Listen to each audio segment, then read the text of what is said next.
Today, I'll show you a simple way to unlock your phone's screen lock or password without losing any data. The best part? It's free and easy, even if you're not a tech expert. Just follow these steps, and you'll be able to unlock any phone hassle-free. Let's get started. You can unlock your phone's screen lock or password using a special code. You will need to press on emergency call, and then you must enter a code.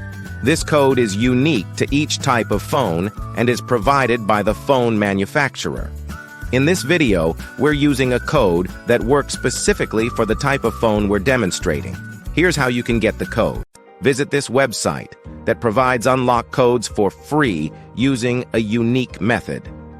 And that's it. Now you can unlock your phone without losing any data. See you in the next video. Bye.